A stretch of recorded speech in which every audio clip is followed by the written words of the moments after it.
Hello friends, कैसे हैं आप सब लोग। आपका बहुत बहुत स्वागत है गुरुजी क्लासेस पर। आज मैं आपके लिए फिर से लेकर आ गया हूं 10th क्लास एनआईयूएस का हिंदी के सब्जेक्ट का एक चैप्टर है कबीर और रहीम। दोहे, ये दोहे बच्चों को समझ में नहीं आते कि किस तरीके से पढ़े जाए और इनका मीनिंग क्या होगा, किस तरीके से आंसर लिख रहा है। आपको मैं इस प्लेटफॉर्म पर बताऊंगा कि कैसे आपका एक तो दोहे को एक्सप्लेन करूंगा, प्लस आपको मैं ये बताने वाला हूं कि दोहे को लिखना कैसे और इनका आंसर कैसे रहेंगे, प्रसंग कैसे लिखना है, व्याख्या कैसे लिखनी है और उसकी टिप्पणी कैसे लिखनी है। यहाँ पर गुरुजी क्लासेस में अगर आपको कोई भी नोट चाहिए एनआईएस से रिलेटेड तो आपको फ्री ऑफ कॉस्ट दी जाएगी। पीडीएफ आपको प्रोवाइड कराई जाएगी। आप मेरे नंबर 8851, मैं आपको यहाँ पर नंबर स्क्रीन पर प्रोवाइड कराता हूं। मेरा नंबर है 8851450051। इस नंबर पर आप मेरे को व्हाट्सएप कर सकते हैं। आपको किसी भी सब्जेक्ट एनआईयूएस का 10th और 12th का किसी भी सब्जेक्ट का अगर पीडीएफ नोट्स चाहिए तो आपको प्रोवाइड कराई जाएगी। कोई भी जानकारी चाहिए, एग्जामिनेशन कब होगा, प्रैक्टिकल कब होंगे, टीएमए कैसे अपलोड होंगे, ये सारी इंफॉर्मेशन आपको गुरुजी क्लासेस पे दी जाएगी। चलिए शुरू करते हैं समय खराब करे बिना। कि दोहा होता है, चैप्टर स्टार्ट होता है कबीर के दोहे से। ये बुक से पीडीएफ बनाई रखी है। इसी से आपको मैं बताऊंगा कि किस तरीके से आपको व्याख्या लिखनी है, कैसे आपको प्रसंग लिखना है और कैसे आपको टिप्पणी लिखनी है। प्लस आपको मैं ये दोहा समझाने वाला हूं। चलिए शुरू करते हैं। दोहे की शुरुआत यहां पर हो जाती है। ऊंचे कुल का जन्मिया, करनी उच न होई, सुब्रन कलश सूरा भरा, साधु निंदे सोई। इसमें कबीर ने बोला है, देखिए पहले तो इनके दोहे, इनके जो अर्थ है इनको समझ लेते हैं हम। ऊंचे शब्दार्थ का मतलब ऊंचे, ऊंचे ऊंचे कुल, यहाँ पर ऊंचा कुल जो बता रखा है, ऊंचे कुल को बता रखा है, यानी कि जो लोग पैदा होते हैं उसमें कुल, छोटा कुल बड़ा कुल, यहाँ पर ऊंचे कुल को बता रखा है। जन्मिया यानी जन्म लेने से, और करनी उच्च ना हुई, करनी का मतलब होता है कर्म, जो हम काम करते हैं वो करनी उच्च मतलब ऊंचे कर्मणी हो जाते हैं। सुब्रन, सुब्रन मतलब सोना। कलश, कलश मतलब कलश या घड़ा, जो भी घड़ा वगैरह होता है। सुरा, सुरा मतलब शराब। साधु, साधु का मतलब संतजन। निंदे, निंदे का मतलब निंदा करता है, निंदे का मतलब जो निंदा करता है। सोई मतलब उसकी। अब आपको यहाँ पे स्टार्ट करना है। देखिए यहां पर सबसे पहले आपको लिखना है प्रसंग। प्रसंग आपको लिखना है, यह दोहा संत काव्य धारा के प्रतिनिधि कवि संत कबीर द्वारा लिखा गया है। देखिए आपको आप इस लैंग्वेज, इस लाइन को ऐसे भी लिख सकते हैं कि यह दोहा संत कबीर दास द्वारा लिखा गया है। आप इस दोहे को ऐसे भी लिख सकते हैं। इसमें कबीर ने व्यक्ति से कहा है कि कोई व्यक्ति ऊंचे वंश में जन्म लेने से ऊंचा नहीं हो जाता। कबीर कह रहा है कि अगर कोई व्यक्ति ऊंचे घर में जन्म ले ले तो वो ऊंचा कुल का नहीं हो जाता, मतलब उसके कर्म ही उसको डिसाइड करते हैं कि वो ऊंचा है, बड़ा है व्यक्ति की छोटा है। तो यहाँ पर बता रखा है कि व्यक्ति ऊंचे वंश में जन्म लेने से ऊंचा नहीं हो जाता, तथा ऊंचा बनने के लिए उसे ऊंचे कर्म करने पड़ते हैं, मतलब अच्छे कर्म करने पड़ते हैं। बस इतना सा छोटा सा प्रसंग लिखना है आपको। उसके बाद आपको व्याख्या लिख देनी है। व्याख्या यहां पर आ गई है कि आम आदमी, आम आदमी यह सोचता है कि अगर हमने ऊंचे कुल में जन्म ले लिया, यानी कि अगर मैंने ब्राह्मण, वैश्य, क्षत्रिय या इससे ऐसे कुल में जन्म ले लिया तो मैं ऊंचे कुल का हो गया, मैं कुछ भी कर सकता हूं। ऐसा नहीं है।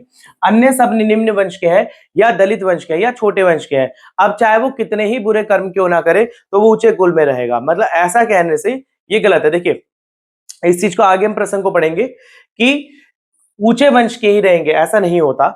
कवि ऐसे व्यक्तियों को स्पष्ट करता है, कवि मतलब कि कबीरदास, कबीरदास ऐसे व्यक्तियों को स्पष्ट करता है कि ऊंचे वंश में पैदा हुए तो हम कर्म भी ऊंचे करो, अगर बुरे कर्म करोगे तो ऊंचा वंश नहीं रहेगा, निम्न वंश के कहलाओगे, छोटी सोच के ही कहलाओगे। इस बात को कवि एक उदाहरण से समझाता है। अगर सोने के कलश में, यानी कि अगर एक सोने का घड़ा है, अगर मैं उसमें शराब भर के रख दूं तो शराब तो सोने की तो नहीं हो जाएगी ना, शराब तो बुरी चीज है। सोने में डलने के बाद वो बुरी चीज ही रहेगी। तो यहां पर बताया उसने कि तो आदर करने के योग्य नहीं है, उसकी तो सज्जन सब जगह निंदन ही करेंगे। देखिए सोने का घड़ा पे ले जाओ तो जो बढ़िया लोग होंगे, जो मतलब ड्रिंक वगैरह नहीं करते, जिनके लिए शराब बेकार चीज है हमारे शास्त्रों, धर्म, हमारी संस्कृति के हिसाब से, तो उनको तो बुरा ही कहेंगे।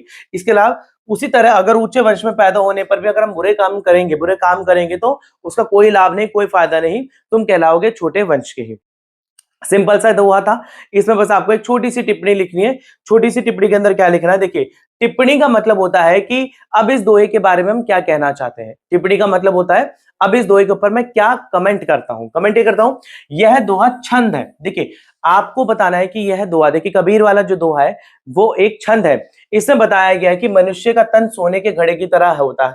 मनुष्य का जो तन है, शरीर जो है, तन का मतलब होता है शरीर, सोने की तरह है। अच्छे कर्म करोगे ताकि समाज में सज्जन तुम्हारी यानी कि अच्छे लोग तुम्हारी प्रशंसा करें, तारीफ करें। ऊंचे कुल में जन्म लेने से कुछ नहीं हो जाता, आपको अच्छे कर्म भी करने पड़ेंगे। यह कबीर कर्म को प्रमुखता देता है। कर्म को प्रमुखता का मतलब कर्म को ही सबसे ऊपर लेके चलता है। भाषा सदुकड़ी है। देखिए यहाँ पर जो हमारे पास हिंदी में भाषा होती है, इस भाषा का नाम है सदुकड़ी। सदुकड़ी के भाषा का मतलब होता है वो भाषा जो साधु लोग यूज करते हैं, दैट इज कॉल्ड सदुकड़ी भाषा। उसे सदुकड़ी भाषा कहा जाता है। सबसे बड़ी बात पहले तो ये छंद है, दूसरी बात ये सदुकड़ी भाषा का है। ठीक है, व्यंग्यात्मक है। व्यंग्यात्मक मतलब किसी चीज के ऊपर ताना कसा गया है, व्यंग्यात्मक। उपदेशात्मक शैली है, मतलब कि उपदेश दिया जा रहा है। ठीक है, इसके बाद यहां बहुत सरलता से अच्छे कर्म करने की बात करेंगे, मतलब बहुत इजी बोला गया कि आप अच्छे कर्म करें। इसके बाद आता है सेकंड दोहा। सेकंड दोहा हमारे पास आ जाता है, निंदक न्यारे रखिए आंगन कुठी छवाए।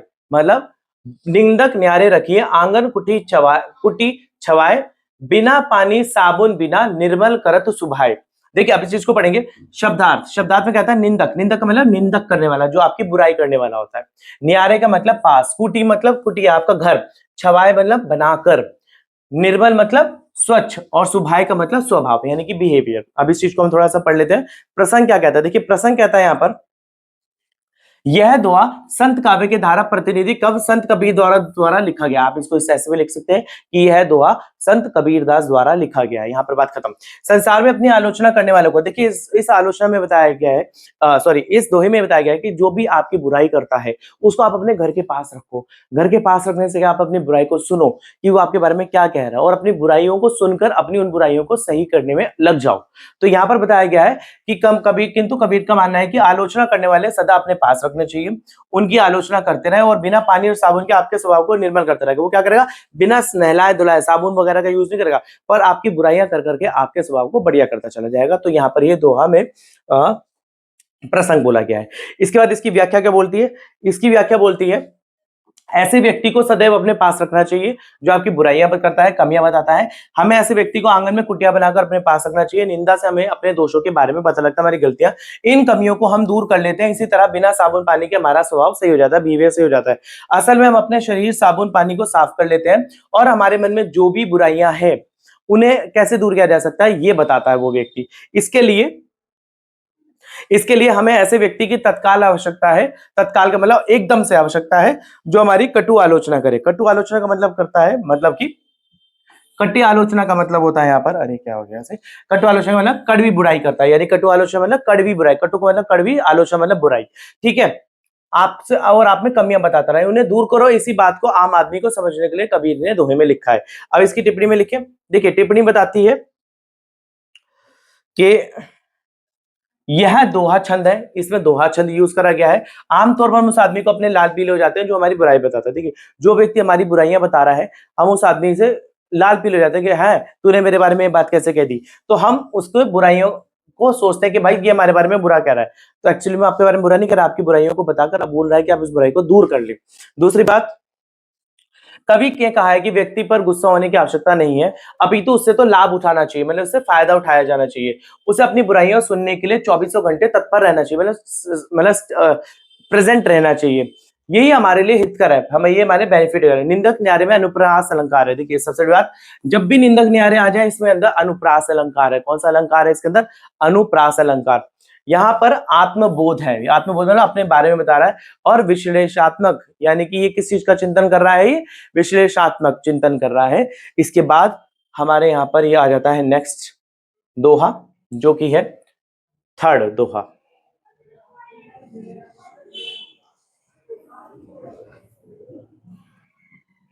ठीक है, देखिए, गुरु कुमार शिष्य कुम गड़ी गड़ी काढ़े खोट, अंतर हाथ सहार दे बाहर बाहे चोट। मतलब देखिए पहले तो शिष्य का मतलब शिष्य यानी कि स्टूडेंट, कुंभ मतलब कुम्हार जो मिट्टी के बर्तन बनाता है, गड़ी गड़ी, गड़ी गड़ी मतलब चोट मार मार कर, ठीक है, काढ़े निकालता है मतलब चोट मार मार कर वो उसकी एक शेप निकालता है, खोट मतलब दोष मतलब कि गलतियां, अंतर हाथ सहार दे भीतर से हाथ को सहारा देना, और बाहे मतलब मारता है, मतलब मारता है, बाहे का मतलब मारना। अब इसके अंदर पढ़ेंगे हम, ये हमने शब्दार्थ पढ़े, हम पढ़ते हैं प्रसंग क्या कह रहा है। देखिए यह दोहा संत काव्य प्रतिनिधि कम संत कबीर द्वारा लिखा गया है। बिल्कुल सही बात है। इस दोहे में कवि ने गुरु शिष्य के संबंध को बताया है, यानी कि जो गुरु होता है वो अपने शिष्य के साथ कैसा संबंध है। शिष्य को गुरु अपने शिष्य को शिक्षित करते हुए उसे बाहरी तौर पर बहुत क्रोधित करता है, बहुत गलत बातें बोलता है और कई बार ऐसी बातें बोल देता है कि शिष्य को लगता है कि हमारा हमारा गुरु हमारे हितकर है ही नहीं, हमारे बारे में सोचता ही नहीं है, पर एक्चुअली में वो उसके लिए परमात्मा से साक्षात्कार करने योग्य है, कि मतलब वो परमात्मा से इंटरव्यू दे रहा है कि जो परमात्मा बताता है कि आपके अंदर ये गलतियां हैं। तो यहाँ पर गुरु और शिष्य के संबंध को बताया गया, सिंपल सी प्रसंग है इसके अंदर। इसके बाद व्याख्या क्या है यहाँ पर? व्याख्या यहाँ पर आती है कि गुरु कुमार, व्याख्या हमारे पास, गुरु कुमार के सामने शिष्य घड़े की तरह, जिस तरह देखिए गुरु कुमार के सामने एक जो शिष्य है वो घड़े की तरह है, जिस पर तरह कुमार चाक वाक, देखो कुमार गुरु और शिष्य का संबंध एक घड़े की तरह है, जो जिस पर कुमार क्या करता है, चाक वाक लगाकर घड़े के ऊपर उसको बढ़िया सुंदर सा बना देता है, हथौड़ा मार मार कर उसको एक बढ़िया शेप में दे देता है, लोथड़े के घड़े की शक्ल देता है, लोथड़े के घड़े मतलब एक बढ़िया सुंदर घड़े की शक्ल देता है और उसे आकार देने के लिए बाहर भीतर थपकी मारता है ऐसे ऐसे करके, आपने देखा कुमार को, ताकि घड़े का सही आकार बन जाए। उसी प्रकार गुरु भी अपने शिष्य को उसकी कमियां दूर करने के लिए उसे बाहर बाहर से क्रोधित करता है और उस पर भीतर से उसके प्रति ममत्व रखता है। ममत्व मतलब माँ वाला प्यार, ममत्व का मतलब माँ वाला, मतलब कि अच्छा प्यार रखता है उसके लिए। इसी प्रकार उसे परमात्मा से साक्षात्कार करने योग्य, साक्षात्कार मतलब एक तरीके से वो परमात्मा से ही बात कर रहा है। इसकी टिप्पणी क्या है, टिप्पणी को पढ़ लेते हैं। इस छंद में दोहा छंद है, दोहा छंद हुआ है। इसमें कवि ने गुरु शिष्य के संबंधों को कुमार और घड़े के समान बताया है, प्रक्रिया को समझाया है। इसमें बताया गया कि ज्ञान तभी श्रेष्ठ होता है जब उसकी सामाजिक उपयोगिता हो, मतलब कि ज्ञान तभी है बेनिफिशियल जब समाज में हो। अगर मेरे को कोई चीज की इन्फॉर्मेशन है और वो समाज में इन्फॉर्मेटिव नहीं है, कोई फायदा नहीं है उस चीज का मेरे को उस इन्फॉर्मेशन रखने का, तो ज्ञान तभी बढ़िया होता है जब समाज में उपयोगी हो। कबीर ने गुरु की महिमा पर अनेक दोहे लिखे हैं। एक दोहे में उन्होंने गुरु के ईश्वर को अधिक से अधिक महत्व दिया है, वो दोहा ये था, गुरु गोविंद दो खड़े काके लागू पाए, बलिहारी गुरु आपने गोविंद दियो बताया। अच्छा, ये तो एक दोहा था। अब हमारे पास इसी का एक नेक्स्ट दोहा आता है हमारे जो कोर्स का है, ये तो एग्जांपल दे रखा है हमारे पास। नेक्स्ट दोहा क्या है यहाँ पर, जो जल बाड़े नाव में, घर में बाड़े दाम, दो हाथ उलीचिए यही सियानो काम। मतलब देखिए इसका मतलब, बाड़े का मतलब बढ़ता है, दाम मतलब रुपया, और सियानो का मतलब समझदार। इस चीज को हम पढ़ लेते हैं यहाँ पर। देखिए यह दोहा संत काव्य धारा के प्रतिनिधि संत कबीरदास द्वारा लिखा गया है। इस दोहे में कबीर ने धन से केवल आवश्यकता को पूरी करने की बात कही है। कबीर ने बोला कि धन से सिर्फ आवश्यकता को पूरी किया जा सकता है और अधिक धन होता है तो वह हानि पहुंचाता है। देखिए जो ज्यादा धन होता है जरूरत से ज्यादा वो हानि पहुंचाता है। जरूरतमंद व्यक्ति को दे देना चाहिए। इसलिए हमें जो भी धन है हमारे पास, अगर कोई व्यक्ति जरूरत में है तो उसे दे देना चाहिए, ऐसा कबीरदास जी कह रहे हैं। इसके बाद व्याख्या क्या कहती है, अगर नाव में जल बढ़ने लगता है तो निकल पड़ता है। देखिए अगर कोई नाव चल रही है और उसमें अंदर पानी भरता चला जाए तो नाव डूब जाती है। अगर ऐसा नहीं किया जाता, निकाल दिया जाता, मतलब पानी को थोड़ा सा निकाल दिया जाता, अगर ऐसा नहीं किया जाता तो नाव डूब जाती है। उसी तरह अगर नाव, घर में आवश्यकता से ज्यादा कोई चीजें ज्यादा हो, आवश्यकता हमारी जरूरत से ज्यादा कोई चीज हो और हम पैसा अधिक मात्रा में, तो घर के स्वामी को, जरूरतमंद को, जो जरूरतमंद है उसको दान कर देना चाहिए।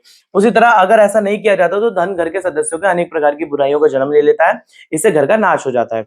टिप्पणी क्या कहती है, यह दोहा छंद है। जल और घर में दोनों में स्थितियों को दिखाया गया है। नाव में पानी का कोई अर्थ नहीं, यह तभी जब आ जाता है तब इसमें नाव में छेद हो जाता है। देखिए इसमें आप टिप्पणी को बस छोटा सा लिख सकते हैं, बहुत सी बुराइयां आता है। रहीम का कह रहे हैं कि ऐसे धन को आवश्यकता नहीं, सियाना अर्थ है। इसमें बस छोटी सी टिप्पणी में आप दो चार चीजें लिख सकते हैं कि दोहा छंद है, उपदेशात्मक है, और अलंकार बता दीजिए, उसमें दो चार चीजें टिप्पणी लिखना जरूरी है। इसके बाद हमारे पास अगला दोहा जाता है, पावस देखी रहीम मन कोइल साधे मोन, अब दादुर बक्ता भय हमको पूछत कौन। मतलब शब्दार्थ, पावस, पावस का मतलब वर्षा ऋतु, जो बारिश वाली ऋतु। कोयल का मतलब कोयल, साध लिया मतलब चुप हो गए, चुप्पी, दादुर मेंढक, बक्ता। आगे सीधा पढ़ते हैं। यह दोहा नीति काव्य धारा के सबसे अधिक प्रतीक कवि रहीम ने लिखा। अब यहाँ पर दोहे कबीर के खत्म हो चुके हैं, अब रहीम के दोहे आ गए हैं। उनका काव्य जीवन सत्य के मार्ग पर रहा, यानी कि सत्य के मार्ग पर चलते रहे, मनोहरता के लिए प्रसिद्ध है, यानी कि सत्य मार्ग पर मनोहरता के लिए प्रसिद्ध है। इस दोहे में कवि को ज्ञान व्यक्ति के प्रतीक के रूप में दिखाया गया और मेंढक को शोर मचाकर ध्यान खींचने वाला प्रतीक बताया गया। देखिए इसमें बोला है कि जो मेंढक है वो शोर मचाकर अपनी जो लोगों का जो इंटरेस्ट है अपनी ओर खींच रहा है। कैसे, देख लेते हैं क्या। यहाँ पर आ रहा है, पावस अर्थात वर्षा ऋतु में आने पर कोयल जब बारिश की ऋतु आती है तो कोयल जो होती है चुप हो जाती है और अब तो मेंढक वक्ता हो गया, यानी कि अब फिर मेंढक बाहर निकल आते हैं टर टर करते हुए, और अर्थात कुछ भी जानकारी नहीं है फिर भी वो बक बक करते रहते हैं। अतः अब कोयल कहती है कि अब हमें कौन पूछेगा, इसलिए वो चुप ही रहती है। इसका अर्थ यह नहीं कि कोयल को गाना नहीं आता, कोयल समझदार व्यक्ति नहीं है, हमेशा के लिए चुप हो जाए कि अब वो मेंढक टर टर करने लगे हैं, बरसाती मेंढक है, बारिश आई है बाहर आए हैं फिर चले जाएंगे अंदर, इसीलिए उनकी कोई नहीं सुनेगा। असल में अ, जो रहीम है वो ये कहना चाहते हैं कि मेंढक टर-टर कर कुछ भी समय बाद अपने आप चुप हो जाएँगे। देखिए, जो लोग बोलते रहते हैं, और कभी भी बिना बात के कुछ भी बोलने लग जाते हैं, तो वो कुछ समय बोल के चुप हो के अपने आप चले जाएँगे। बट जो व्यक्ति समझदार होता है, वो सही समय की वेट करता है और उसी समय पे बोलता है। कोयल पंचम स्वर में अपना संदेश देना शुरू कर देगी। असल में कवि कहना चाहता है कि विद्वान, यानी कि जो समझदार व्यक्ति होते हैं, मौन कब रहता है, यानी कि चुप कब रहता है।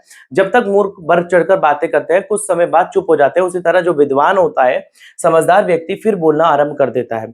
देखिए, वो चुप होता है और जब जो मूर्ख बोल-बोल कर चुप हो जाते हैं, फिर समझदार व्यक्ति बोलना शुरू करता है। दूसरे शब्दों में, विद्वान अनुकूल अवसर पर ही बोलते हैं, यानी कि जब मेरे फेवरेबल कोई कंडीशन होगी, मैं तभी बोलूँगा, उसके बाद उससे पहले नहीं बोलूँगा। अपनी विद्वानता का प्रदर्शन करूँगा, यानी कि अपनी इंटेलिजेंसी का प्रदर्शन करूँगा। टिप्पणी क्या कहती है? टिप्पणी कहती है यह दोहा छंद है। सामान्य रूप से कोयल और मेंढक के बीच में वर्णन किया गया है। विद्वान और मूर्ख, यानी कि होशियार और बेवकूफ को दिखाया गया है। यह अन्योक्ति अलंकार है। यहाँ पर कौन सा अलंकार है? अन्योक्ति अलंकार है। और जहाँ साधारणतः एक ही बात कही जाती है, उसका अर्थ होता है एकदम भिन्न निकलता है। देखिए, जो एक बात कही जा रही है और उसके बहुत सारे अर्थ निकल रहे हैं, उसे अन्योक्ति अलंकार कहा जाता है। अब दादुर बक्ता भय, दादुर बक्ता भय का मतलब है व्यंजना का सौंदर्य। व्यंजन बताया गया, व्यंजना का सौंदर्य। यह ना तो बोलने लगे कहा गया और ना ही बोलते रहे। यहाँ पर बोला गया ना तो बोलते रहना, ना ही बोलते रहेंगे बोला गया है। वक्ता भय, इसकी जगह बक्ता भय लिखा गया है, का प्रयोग किया गया है। यह अर्थ निकलता है कि अब मंच पर मूर्ख ही बोल रहे हैं, यानी कि स्टेज पर आकर अब मूर्ख ही बोल रहे हैं। अगला अगला इंपॉर्टेंट है। खैर खून खांसी खुशी, वैर प्रीति मदपान, रहीमन दाबे ना दबे, जानत सकल जहान। मतलब पहले तो इसका शब्दार्थ पढ़ लेते हैं। देखिए शब्दार्थ क्या कह रहा है यहाँ पर। शब्दार्थ कह रहा है कि कत्था, खैर का मतलब कत्था यानी कलर आ गया यहाँ पर। खुशी खुशी, वैर दुश्मनी, मदपान यानी नशा, दाबे मतलब दबाने से, और जहान मतलब संसार। अब इसको पढ़ते हैं। देखिए प्रसंग क्या कह रहा है। प्रसंग यहाँ बोल रहा है कि यह दोहा नीति काव्य संत प्रतिश्री रहीम के द्वारा लिखा गया। उनका काव्य जीव सत्यता, मार्मिकता और मनोहरता के लिए प्रसिद्ध है। आपको पता है एक ही लाइन है। इस दोहे में रहीम कहते हैं कि दुनिया में 7 चीजों को छुपाया नहीं जा सकता, जैसे कि खैर यानी कि कत्था, कोई आपकी बात, खून, खांसी, दुश्मनी, प्रेम और मदपान। ये सभी समय आने पर सामने आ ही जाती हैं। इसको अगर हम पढ़ें, व्याख्या पढ़ें इसकी। संसार में 7 चीजें छुपाने से कभी भी नहीं छुपती हैं। कुछ समय के लिए वे अवश्य छिपा ली जाती है, पर समय आने पर वो बाहर आई जाती है। ये 7 चीजें खैर अर्थात कथा यानी कत्था, और खून, खांसी, खुशी, वैर अर्थात दुश्मनी, प्रीति, प्रीति मतलब प्यार अर्थात प्रेम, और मद मतलब शराब। ठीक है, मदिरापान। खैर यानी कथा पान, पान प्रयोग वगैरह यानी कि तंबाकू वगैरह, कोई कथा वगैरह मतलब कि आप तंबाकू वगैरह का प्रयोग कर रहे हैं, तो जब ये खाया जाता है तो छोड़कर देखिए, आप मेरे मुंह में पान है और मैं खा के जा रहा हूँ, तो मैं कब तक ये छुपा लूंगा, कभी कभी तो मुंह खुलेगा ही, तो ये दिख ही जाता है। ठीक है, जब ये खाया जाता है तो रंग छोड़कर अपनी उपस्थिति जाहिर कर देता है। उसी तरह खून अपना रंग छोड़ता है, उसी तरह छुपाने से मुश्किल हो जाता है। इसी तरह अगर किसी की खांसी हो गई है तो छुपाई नहीं जा सकती। जिनकी आपस में नहीं बनती, अवसर मिलते ही एक दूसरे को नुकसान पहुंचा देते हैं। व्यक्तियों की इस प्रवृत्ति को शत्रुता कहा जाता है। देखिए, जो व्यक्ति आपस में है उनको शत्रुता बोला जाएगा। इसका अर्थ है कि दुश्मनी को लंबे समय तक छिपाकर नहीं रखा जा सकता। अगर किसी व्यक्ति को किसी से प्रेम हो जाता है तो वो भी लंबे समय तक नहीं छुपा के रखा जा सकता, वह भी मौका आने पर सामने आ ही जाता है। यही बात शराब पीने वालों के लिए कही गई है, और वहां वह कितना भी किसी को छुपाए, उसे शराब नहीं छुपती, और हाव भाव उसके बताई देते कि उसने शराब पी है। अब टिप्पणी पढ़ते हैं। टिप्पणी यहाँ पर कह रही है, खैर खून खांसी खुशी में ख की प्रवृत्ति को एक से अधिक बार दिया है। देखिए, अब खैर खून, यहाँ पर देखिए, यहाँ भी खा, यहाँ भी खा, यहाँ भी खा, खा, यहाँ पर ख की प्रवृत्ति को एक से ज्यादा बार दिखाया गया है, तो इसका मतलब यहाँ पर अनुप्रास अलंकार है। जो एक से ज्यादा बार कोई चीज आ जाती है तो वहां पर अनुप्रास अलंकार है। भाषा सरल है, ब्रिज भाषा में है। कवि ने संसार की उन वस्तुओं को वर्णन किया है जहां पर छिपाकर, जिन्हें रखकर नहीं जा सकता छुपाकर। ये वस्तुएं कुछ समय के बाद छिप नहीं सकती और अनुकूल अवसर आने पर बाहर आ ही जाती है। चलिए अगला दोहा पढ़ते हैं।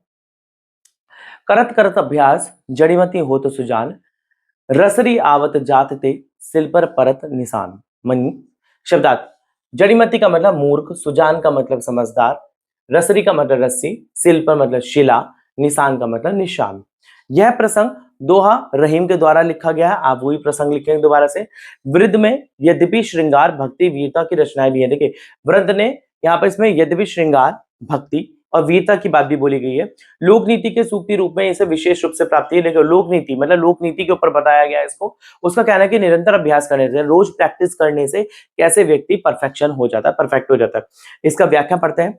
अगर किसी व्यक्ति कला या अन्य किसी कार्य को चतुरता से प्राप्त करता है, यानी कि देखिए अगर कोई व्यक्ति कला या किसी भी कार्य को कोई व्यक्ति बहुत चतुरता से करता है, मतलब कि किसी भी अगर आप काम को कर रहे हो, मैं 10 काम को करूंगा परफेक्शन नहीं ले पाऊंगा, अगर एक काम को करूंगा परफेक्शन करूंगा तो बिल्कुल हासिल होगा। वही बात यहाँ पर बोल रहा है कि जैसे एक पत्थर के ऊपर चोट लग लग कर, मार मार कर, रस्सी के निशान घिस घिस कर पत्थर को एक बढ़िया शेप दे दी जाती है, एक मूर्ति का आकार दे दिया जाता है, उसी प्रकार अगर व्यक्ति कोई इसी तरीके का अभ्यास करता है किसी भी चीज को लेके, तो उसको परफेक्शन एक दिन जरूर मिलती है और वो भी एक बढ़िया आकार ले लेता है। तो वही बात यहाँ पर बोलेगी है, जिस पर प्रकार कुएं में पानी निकालते हुए रस्सी से पत्थर के ऊपर चक्री के निशान बन जाते हैं, उसी प्रकार मूर्ख भी अभ्यास कर कर कर चतुर बन सकता है। इसकी टिप्पणी क्या कहती है, टिप्पणी पढ़ लेते हैं। यहाँ कवि प्राणी मात्र को संदेश दिया है कि निरंतर अभ्यास करने से मूर्ख भी चतुर बन जाता है। जड़ीमती सुझाने के लिए एक उदाहरण भी दिया गया है। ठीक है, रस्सी को बार बार से शिला पर निशान वाला जड़ीमती सुधान का उदाहरण है। ठीक है, तो स्टूडेंट्स इसी तरह मैंने यहां पर आपको एक टफ चैप्टर कराया है। दोहा 3 से 4 नंबर का एग्जामिनेशन में आता है। लास्ट टाइम भी आया था अप्रैल में, और इससे पहले भी आया था अक्टूबर में, उससे पहले भी। ये दोहे आते हैं। अगर आप इनको प्रॉपर प्रसंग, व्याख्या और टिप्पणी के साथ लिखकर आएंगे तो आपको बढ़िया मार्क्स मिलेंगे, बिल्कुल कहीं पर नंबर नहीं कटेंगे। साफ हैंड राइटिंग करिएगा और गुरुजी क्लासेस का जुड़िए रहेगा। अगर आपने मेरा चैनल अब तक लाइक, शेयर, सब्सक्राइब नहीं करा तो प्लीज कर लीजिए और इसी तरह प्यार देते रहिए। मिलते अगले वीडियो में, तब तक के लिए धन्यवाद।